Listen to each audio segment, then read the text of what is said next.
సతీష్ మనకు అందుబాటులో ఉన్నారు. ఒక్కసారి సతీష్తో మాట్లాడదాము. సతీష్, ఏంటి మీ దగ్గర ఉన్న అప్డేట్స్? కౌంటింగ్ ప్రారంభమైన పోస్టల్ బ్యాలెట్ల కౌంటింగ్కి సంబంధించి 8:30 గంటలకు ఈవీఎంలు ఓపెన్ కాబోతున్నాయి. ఎలాంటి ఏర్పాట్లున్నాయి? ఇప్పటి వరకు మీ దగ్గర ఉన్నటువంటి అప్డేట్స్ ఏంటి?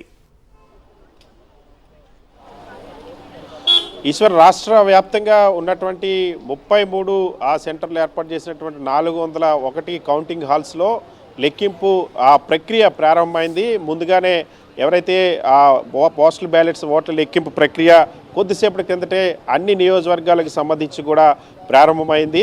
ప్రధానంగా అధికారులు, రిటర్నింగ్ అధికారులు, కౌంటింగ్ ఏజెంట్లు, అదేవిధంగా అభ్యర్థులు, అదేవిధంగా కేంద్రం నుండి వచ్చినటువంటి ఎన్నికల పరిశీలకుల సమక్షంలో ఆ ఈవీఎంలను భద్రపరిచిన స్ట్రాంగ్ రూములు తెరిచి అక్కడి నుండి కౌంటింగ్ హాల్స్కు వాటిని తీసుకొచ్చారు. ప్రస్తుతం రాష్ట్ర వ్యాప్తంగా అన్ని నియోజకవర్గాలకు సంబంధించినటువంటి పోస్టల్ బ్యాలెట్ల లెక్కింపు ఆ ప్రక్రియ ప్రారంభమైంది. పార్లమెంటరీ నియోజకవర్గాలకు సంబంధించి 443 పోస్టల్ బ్యాలెట్ టేబుల్స్ని ఏర్పాటు చేశారు.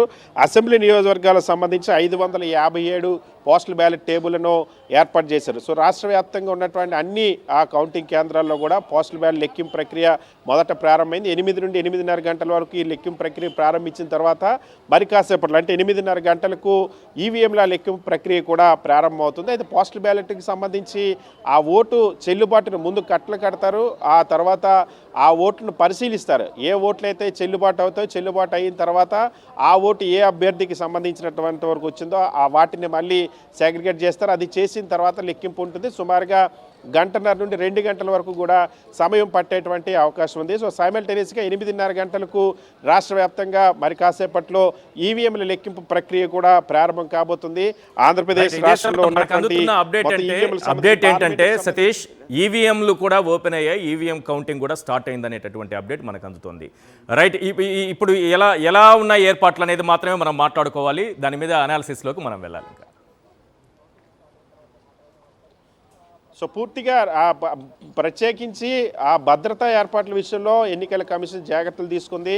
ఒకవైపు సుమారుగా 45,000 మంది పోలీసులను ఏర్పాటు చేయడంతో పాటు 67 కంపెనీల సాయుధ బలగాలను కూడా తీసుకొచ్చింది.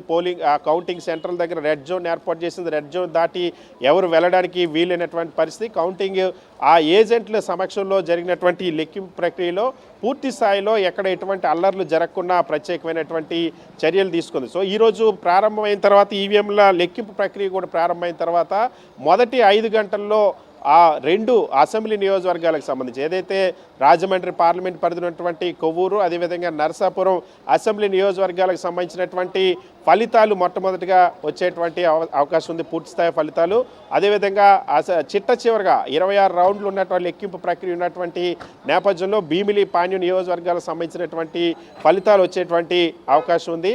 ఒకవైపు లోక్సభ నియోజకవర్గాలకి, మరొక వైపు అసెంబ్లీ నియోజకవర్గాలకు సంబంధించినటువంటి ఆ లెక్కింపు ప్రక్రియ సమాంతరంగా కొనసాగుతుంది. సో ఈవీఎంలు ఇప్పుడు తీసుకొచ్చిన తర్వాత ఈవీఎంలన్నింటినీ కూడా ఒకసారి ఏజెంట్ల సమక్షంలో తెరిచిన తర్వాత అప్పుడు ఆ ప్రతి ఒక్క ఈవీఎం ఏదైతే ఆ టేబుల్లో ఉన్నటువంటి ప్రతి రౌండ్కి ఉన్నటువంటి ఈవీఎంలో వచ్చేటువంటి రిజల్ట్ అన్నిటి కూడా టాలీ చేసి మొదటి రౌండ్ ఫలితాలు వెల్లడిస్తున్నారు. సుమారుగా 9 గంటల నుండి 9:15 మధ్యలో అన్ని నియోజకవర్గాలకు సంబంధించి ఆ ఈవీఎంల తొలి ఫలితం కూడా వచ్చేటువంటి అవకాశం ఉంది. పోస్టల్ బ్యాలెట్లకు సంబంధించి ఈ లోపు ఒకవేళ ప్రక్రియ పూర్తయితే పోస్టల్ బ్యాలెట్ల ఫలితం వెల్లడయ్యేటువంటి అవకాశం ఉంది. ఈశ్వర్, రైట్ సతీష్, మరిన్ని అప్డేట్స్ కోసం మళ్ళీ మిమ్మల్ని కాంటాక్ట్ చేస్తాను.